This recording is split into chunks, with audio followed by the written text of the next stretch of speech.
വിശ്വസിക്കുന്നുണ്ടോ past ലൈഫിലൊക്കെ? Past ലൈഫിൽ വിശ്വസിക്കുന്നുണ്ടോ എന്നുള്ളതിനേക്കാൾ ഒരുപാട് കാര്യങ്ങൾ അങ്ങനെ ഉണ്ടായേക്കാം എന്നുള്ള ചിന്ത നൽകിയിട്ടുണ്ട്. ഒരുപാട് കാര്യങ്ങൾ നമുക്ക് നമ്മുടെ മുതിർന്ന ആളുകൾ അല്ലെങ്കിൽ ഇതിനെപ്പറ്റി അറിയാവുന്ന ആളുകളൊക്കെ നമ്മളോട് ചില ചോദ്യങ്ങൾ ചോദിക്കുമ്പോൾ ഇങ്ങനെ ഉണ്ടായേക്കാം എന്നുള്ളൊരു ചിന്ത തന്നിട്ടുണ്ട്. അതിൻ്റെ ഒരു കാര്യം എന്ന് വെച്ച് കഴിഞ്ഞാൽ ഇപ്പോൾ പല കാര്യം ഇപ്പോൾ പറഞ്ഞില്ലേ, പലയിടത്തും അങ്ങനെയുള്ള ഇൻസിഡൻറ്റുകൾ റിപ്പോർട്ട് ചെയ്തിട്ടുണ്ടെന്ന് പറഞ്ഞു. അപ്പോൾ ഇത് വിശ്വസിക്കണമെങ്കിൽ പലർക്കും സയൻറ്റിഫിക്കലായിട്ടുള്ള ഒരു തെളിവ് കൊടുക്കണം. എന്നാൽ മാത്രമേ പല ആളുകളിലേക്കും മനസ്സിലേക്ക് ഇത് എടുക്കത്തുള്ളൂ. ഇപ്പോൾ പക്ഷേ എല്ലാം നമുക്കങ്ങനെ സയൻറ്റിഫിക്കലായിട്ട് മറ്റൊരാളിലേക്ക് എത്തിക്കാൻ പറ്റുമെന്ന് എനിക്ക് സംശയമുണ്ട്. കാരണം നിങ്ങൾക്ക് എന്നോട് എത്ര സ്നേഹമുണ്ടെന്നോ, നിങ്ങൾക്ക് എന്നോട് എത്ര, അല്ലെങ്കിൽ നിങ്ങളിപ്പോൾ എത്ര സന്തോഷത്തിലാണെന്ന് അളക്കാൻ പറ്റുന്നൊരു യന്ത്രമുണ്ടോ എന്ന് എനിക്കറിയത്തില്ല. സയൻറ്റിഫിക്കലായിട്ട് ഇപ്പം ഞാൻ ഭയങ്കര ഹാപ്പിയാണെന്ന് പറഞ്ഞു, അല്ലെങ്കിൽ എനിക്ക് എത്ര വിഷമമുണ്ട്, അല്ലെങ്കിൽ നിങ്ങളുടെ വിഷമത്തിൻ്റെ അളവ് ഇത്രയാണ് സെൻറ്റിമീറ്റർ ആഴമളക്കാൻ പറ്റുന്ന ഒരു സംഭവം ഉണ്ടോ എന്ന് എനിക്കറിയില്ല. പക്ഷേ എന്ന് വിചാരിച്ച് നിങ്ങൾക്ക് വിഷമമില്ല എന്ന് പറയാൻ പറ്റുമോ? സന്തോഷമില്ല എന്ന് പറയാൻ പറ്റില്ല. അപ്പോൾ ആ സയൻറ്റിഫിക്കലായിട്ടൊരു കാര്യം അളക്കുക എന്നുള്ളത്, അല്ലെങ്കിൽ അതിനെ പ്രൂവ് ചെയ്യുക എന്ന് പറയുന്നത് എല്ലായിടത്തും പോസിബിൾ ആണെന്ന് എനിക്ക് തോന്നുന്നില്ല. ചിലതൊക്കെ ഇത്തരം കാര്യങ്ങൾ അല്ലെങ്കിൽ ഇതൊക്കെ അനുഭവിച്ചറിഞ്ഞിട്ടുള്ളവരോ അല്ലെങ്കിൽ അവരെ പറ്റിയുള്ള ഇങ്ങനെയുള്ള ഇൻസിഡൻറ്റുകളൊക്കെ പറഞ്ഞ് കേട്ടറിവാണ്. പക്ഷേ ഞാൻ എപ്പോഴും പറഞ്ഞില്ല, എല്ലാത്തിലും നമുക്ക് പൂർണ്ണമായും നമ്മളിൽ അനുഭവവേദ്യമാകുന്നത് വരെയും ഇത് ഡിറ്റാച്ച്ഡ് ആയിട്ട് തന്നെയായി അതിനെ അറ്റാച്ച്ഡ് ആവാവൂ. അല്ലാതെ ഇതുണ്ട് എന്നുള്ളത് അങ്ങനത്തെ അല്ല. ഇപ്പോൾ ഞാൻ കുറച്ച് മുമ്പ് ചോദിച്ചില്ലേ, ഇപ്പോൾ ഒരു കൊച്ചു കുട്ടിക്ക് ഇപ്പോൾ 4-5 വയസ്സുള്ള ഒരു കുട്ടി ഭയങ്കരമായി നല്ലതായിട്ട് പാട്ട് പാടുന്നു, അവർ പെട്ടെന്ന് തന്നെ ഡാൻസ് കളിക്കുന്നു, അച്ഛനും അമ്മയും എഞ്ചിനീയർ ആയിരിക്കും, അവർക്ക് അതിൻ്റെ ഒരു ബാക്ക്ഗ്രൗണ്ടും കാണില്ല, പെട്ടെന്ന് ഇതെന്തുകൊണ്ട് സംഭവിച്ചു? നല്ലതായിട്ട് ചിത്രം വരയ്ക്കുന്ന കുട്ടികൾ, ഇതൊക്കെ എങ്ങനെ വരുന്നു? ഇതൊക്കെ ബോൺ ടാലൻ്റ് എന്ന് നമ്മൾ പറഞ്ഞാൽ ഇതെങ്ങനെ ഈ ഒരു സിദ്ധി എങ്ങനെ കൈവരുന്നു എന്ന് പറയുമ്പോൾ നമ്മൾ കൂടുതൽ ആളുകളും സംസാരിക്കുന്നത് അതൊരു പാസ്റ്റ് ലൈഫിൻ്റെ കണക്ഷൻ ആയിരിക്കാം. ആ പാസ്റ്റ് ലൈഫിൽ അങ്ങനെ ഉണ്ടായതിൻ്റെ അതിൻ്റെ ഒരു റേസ് ആയിരിക്കാം എന്നാണ് ഇതാക്കുന്നത്.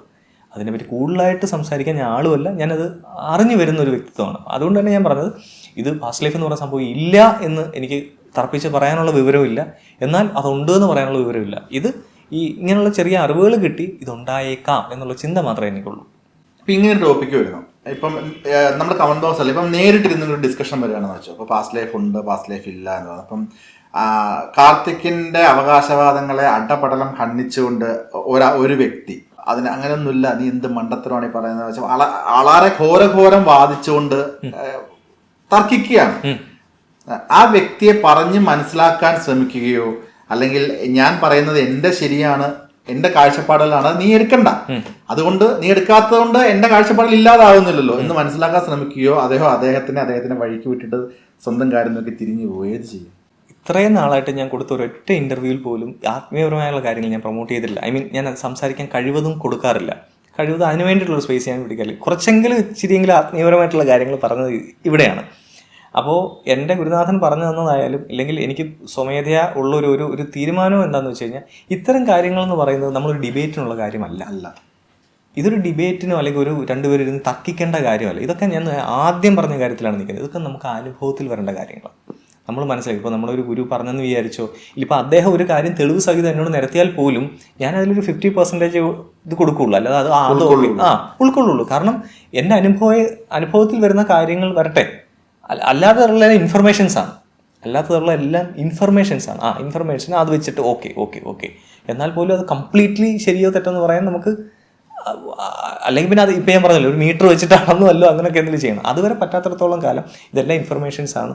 നമ്മൾ അങ്ങനെയുള്ളവരെ തിരുത്താൻ ശ്രമിക്കാതിരിക്കുക. പ്രത്യേകിച്ച് സ്പിരിച്വാലിറ്റി റിലേറ്റഡ് ആയിട്ടുള്ള സംവാദങ്ങളിൽ ഒരു അർത്ഥവുമില്ല. അത് ഒരാളെ തിരുത്തുക, ഇങ്ങനെയല്ല സ്പിരിച്വാലിറ്റി സംഭവിക്കേണ്ടത്. അങ്ങനെയുള്ള ഇപ്പോൾ ആളുകൾക്ക് ഏറ്റവും ഡിബേറ്റ് ഇഷ്ടമുള്ള ടോപ്പിക്കും സ്പിരിച്വാലിറ്റിയാണ്. പക്ഷെ അങ്ങനെയാണോ? എന്തെങ്കിലും സാധനം വന്നാൽ അതിന് താഴെയോ അല്ലെങ്കിൽ അതിനെ അത് സംസാരിക്കുന്നതിന് ഖണ്ഡിക്കാൻ വേറെ ആരെങ്കിലും ഒരാൾ ഉണ്ടാവും. അതെ ഒരു ഗുരു നമ്മുടെ ലൈഫിലേക്ക് വരേണ്ടതായാലും അതൊക്കെ വ്യക്തമായിട്ട് പല ഗ്രന്ഥങ്ങളിൽ തന്നെ പറഞ്ഞിട്ടുണ്ട്. ഈ ഗുരുവിനെയൊക്കെ നമ്മൾ തേടിപ്പോവുക അല്ല, അങ്ങനെയുള്ള നമ്മുടെ ഭയങ്കരമായ ഇതൊക്കെയാണ് സംഭവിക്കുന്നത്. അപ്പോൾ സ്പിരിച്വാലിറ്റിയിലുള്ള ഇങ്ങനെയുള്ള ഉത്തരങ്ങളായാലും നമ്മളിലേക്ക് വന്നു ചേരേണ്ട, അല്ലാതെ ഒരു ഭയങ്കരമായി ആർഗ്യൂ ചെയ്ത് നേടിയെടുക്കേണ്ടതോ അല്ലെങ്കിൽ ഒരാളിൽ നിന്ന് ഇതാക്കേണ്ട കാര്യമല്ല. സ്പിരിച്വാലിറ്റിയുടെ ഇത് തന്നെ എൻ്റെ ഉള്ളിൽ തന്നെ ഇരിക്കുന്ന ആൾ തന്നെയാണ് അവിടെ ഇരിക്കുന്ന റെസ്പെക്റ്റ് ആണ് നമ്മൾ കൊടുക്കേണ്ടത്. 100% അവിടെ അയാളെന്നുള്ള റെസ്പെക്റ്റ് ആണ് നമ്മൾ ഇതായിട്ടിലേക്ക് വരുന്നത്. ഇപ്പം ഇഷ യോഗ സെന്റർ കേട്ടിട്ടുണ്ടോ? അപ്പം അവിടെ ചെന്ന് കഴിഞ്ഞ് കഴിഞ്ഞാൽ ഈ ഇടയ്ക്ക് അത് എൻ്റെ ലൈഫിലും എക്സ്പീരിയൻസ് ചെയ്തിട്ടുള്ള കാര്യമാണ്. ഞാൻ അദ്ദേഹത്തിൻ്റെ ഒരു ഇൻ്റർവ്യൂവിൽ കാണുകയുണ്ടായി. അവിടെ ഒരുപാട് ഡിസൈപ്പിൾസ് ഉണ്ട്, അവർക്കെന്താ ഭയങ്കര കാറില്ലാത്ത ബംഗ്ലാവ് അങ്ങനത്തെ എന്തോ ഒരു സക്സസ്ഫുൾ ലൈഫ് എന്താ ഇല്ലാത്ത, സക്സസ്ഫുൾ ആവാത്ത എന്താ വരുന്ന ഒരാൾ ചോദിച്ചപ്പോൾ അദ്ദേഹം പറഞ്ഞൊരു ഉത്തരമുണ്ട്. അവർക്ക് ചിലപ്പോൾ അവർ അത്രയും പോഷ് ലൈഫുകളൊന്നും കൈകാര്യം ചെയ്തില്ലായിരിക്കും, പക്ഷെ അവരവിടെ വന്നതിന് ശേഷം ഈ നിമിഷം വരെ ആരോടും ദേഷ്യപ്പെട്ടിട്ടില്ലായിരിക്കും. അതൊരു അപ്പം ഇതാണ് ഇതല്ല സ്പിരിച്വാലിറ്റി എന്ന് പറഞ്ഞു കഴിഞ്ഞാൽ നമ്മൾ അങ്ങോട്ടും ഇങ്ങോട്ടും അടിയിടുക, അതിലൊരു കാര്യം നേടിയെടുക്കുക എന്നുള്ള സംഭവങ്ങളൊന്നും അല്ല. അത് അത് അത് ചില കാര്യങ്ങൾ നമ്മൾ അറിയേണ്ടതാണെങ്കിൽ ഗ്രാജുവലി അറിയേണ്ടതാണ്. പിന്നെ ആരോട് സംസാരിക്കുമ്പോഴും നമ്മുടെ ഇപ്പം ഞാൻ സ്പിരിച്വാലിറ്റി റിലേറ്റഡ് ആയിട്ടുള്ള ആളുകളോട് പ്രത്യേകം സംസാരിക്കുമ്പോഴും ഈ ഒരു ബോധം നമുക്ക് വേണം. അവിടെയും ഇവിടെ ഏതാണ്ട് ഒരാൾ തന്നെയാണ് ഇരിക്കുന്നത് എന്നുള്ളൊരു ബോധം നമുക്ക് വേണം. അല്ലാതെ തർക്കിച്ച് നേടാൻ പറ്റുന്നൊരു സംഭവം അല്ലല്ലോ ഇത്.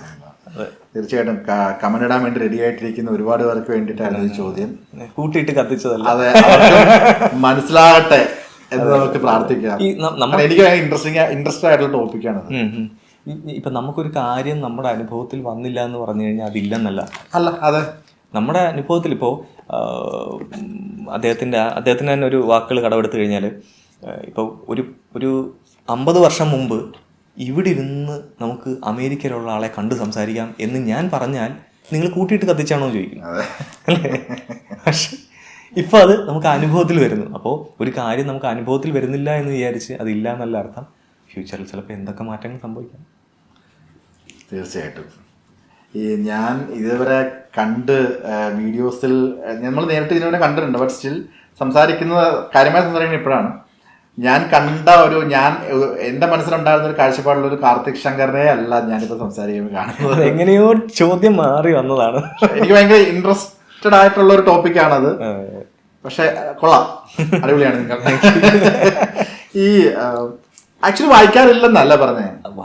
ഞാൻ അങ്ങനെ റെഗുലറായിട്ട് ഇങ്ങനെ വായിക്കണം, ബുക്സ് വായിക്കണം അങ്ങനത്തെ മൈൻഡ് സെറ്റ് അല്ല. പക്ഷെ എന്നാലും വേണ്ട ഇതുമായിട്ട് റിലേറ്റഡ് ആയ കുറച്ച് നല്ല ബുക്സ് ഒക്കെ വായിക്കാറുണ്ട്. ഇനിയും അങ്ങനത്തെ ഉള്ള കാര്യങ്ങളൊക്കെ വായിക്കാറുണ്ട്. എനിക്കും സജസ്റ്റ് ചെയ്യാൻ ഞാൻ പറയുന്നത് ഏതാണെന്ന് വെച്ച് കഴിഞ്ഞാൽ, ഇപ്പൊ നമ്മൾ സ്പിരിച്വാലിറ്റി കണക്ട് ചെയ്ത് കുറച്ചധികം സംസാരിച്ചു. അനുകൂലിക്കുന്നവരും പ്രതികൂലിക്കുന്നവരും ഉണ്ടാവാം. ഇപ്പം ഈ സംസാരത്തിനൊക്കെ ഇടയിൽ കാർത്തിക് പറയുന്ന ഒരു കോമൺ സെന്റൻസ് ഉണ്ട്. ഇത് നമ്മൾ തേടിപ്പോയിട്ട് കാര്യമില്ല, നമുക്കിതൊക്കെ വന്നു ചേരുക. ഇപ്പൊ ഗുരു വന്നു ചേരുക, ആത്മീയത നമുക്ക് നമ്മൾ തേടിപ്പോയാൽ കിട്ടുന്ന ഒരു കാര്യമല്ലെന്നുള്ളത്. ഈ വന്നു ചേരുന്നു എന്ന് പറയുന്നത് ഒരു പക്ഷെ അറിവിനെയാണോ ഉദ്ദേശിക്കുന്നത്, അല്ലെങ്കിൽ ഈ സ്പിരിച്വാലിറ്റി ഇങ്ങനെ പോയി ഒരു അനന്തമായ ഏരിയ നമുക്ക് പറയാം. ഇതിനൊരു എൻഡ് ഉണ്ടോ, അല്ലെങ്കിൽ ഇതിൽ എന്താണ് ശരിക്കും തേടുന്നത്?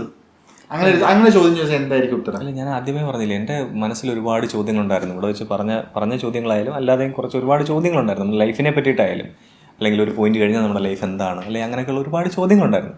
അപ്പോൾ ഇതിന് ഉത്തരം എവിടുന്ന് എന്നുള്ള ചോദ്യങ്ങൾ എന്നോട് തന്നെ ചോദിച്ച സമയത്താണ് ഈ സ്പിരിച്വാലിറ്റി എന്ന് പറയുന്ന ഒരു വിഭാഗം, അല്ലെങ്കിൽ ആ ഒരു ഏരിയയിലാണ് നമ്മുടെ ഇതിനുള്ള ഉത്തരം കിടക്കുന്നതെന്ന് നമുക്ക് പല രീതിയിലുള്ള ഇൻപുട്സ് വന്നു. അങ്ങനെ തന്നെയാണ് ആ ഒരു ഇതിലാണ് അതിൽ കൂടി സഞ്ചരിക്കാമെന്നുള്ളൊരു തോട്ടിലേക്ക് വരുന്നതും. അവിടെ നമുക്ക് ഈ പറഞ്ഞ പോലെ അനുഭവവേദ്യമായ ഉത്തരങ്ങൾ കിട്ടി. നമ്മുടെ അനുഭവത്തിലൂടെ നമുക്ക് മനസ്സിലാവുന്ന പല ഉത്തരങ്ങളും നമുക്ക് കിട്ടുകയും അതിലൂടെ സഞ്ചരിക്കാൻ അങ്ങനെയാണ് മുന്നോട്ട് പോകുന്നതും എടുത്തതും അല്ലെങ്കിൽ ആ ഒരു കാര്യത്തിൽ മുന്നോട്ട് പോകുന്നത്. ഈ സ്പിരിച്വാലിറ്റി ഒക്കെ വീട്ടിൽ ടോപ്പിക്കൽ ഡിസ്കഷൻ വരാറുണ്ടോ, അല്ലെങ്കിൽ ഈ ഒരു സ്പിരിച്വൽ ലൈനിൽ ഉള്ള ഒരു ഇൻട്രസ്റ്റിംഗ് കാര്യങ്ങളൊക്കെ? ഇത്രയും ഡീപ്പായിട്ടൊന്നും അങ്ങനെ വീട്ടിൽ നിന്ന് സംസാരിക്കാറൊന്നുമില്ല. പിന്നെ വല്യച്ഛനും ഞാനും കൂടാണ് കൂടുതലും ഹെൽത്തി ആയിട്ടുള്ള ഡിസ്കഷൻസ് നടത്താറ്. പക്ഷേ വല്യച്ഛനായാലും ഇവർക്കെല്ലാം ഉള്ളൊരു സംഭവം എന്ന് വെച്ച് കഴിഞ്ഞാൽ വല്യച്ഛനും അധികം ഡീപ്പായിട്ട് അതിലേക്ക് സംസാരിക്കാൻ സമ്മതിക്കില്ല. കാരണം അധികം ഡീപ്പായിട്ട് അതിലേക്ക് സംസാരിക്കുമ്പോഴും അതിലേക്ക് ഇൻവോൾവ് ആവേണ്ട ഒരു ടൈം അല്ല എൻ്റെ എന്ന് അദ്ദേഹം വിശ്വസിക്കുന്നു. അതിലേക്ക് ഓവറായിട്ട് ഇൻവോൾവ് ആയി അല്ലെങ്കിൽ ആ ഒരു ട്രാക്കിൽ പോകേണ്ട ഒരു പ്രായമോ അല്ലെങ്കിൽ അങ്ങനത്തെ ഉള്ളൊരു ടൈം അല്ല ഇപ്പോൾ. അതിപ്പോൾ നേരത്തെ പറഞ്ഞിട്ടുണ്ട്, ഒരു ഗ്രാജുവൽ പ്രോസസ്സ് പോലെ പതിയെ വരട്ടെ. അതിൽ ഭയങ്കരമായി ഇതായി അതിൽ പ്രവർത്തിക്കേണ്ട ഒരു ടൈം ആയിട്ടില്ല, അതിലേക്ക് വേണ്ടിയിട്ട് പ്രവർത്തിക്കേണ്ടതോ അല്ലെങ്കിൽ അങ്ങനെയുള്ള ഒരു ഇതായിട്ടില്ലെന്ന് അദ്ദേഹം വിശ്വസിക്കുന്നതുകൊണ്ടാണ് എന്നോട് പലപ്പോഴും ആവശ്യത്തിന് മാത്രമുള്ള കാര്യങ്ങൾ പറഞ്ഞു തരികയും അതിൽ കൺട്രോൾ ചെയ്യുകയും ചെയ്യുന്നൊരു രീതിയുണ്ട് അവിടെ.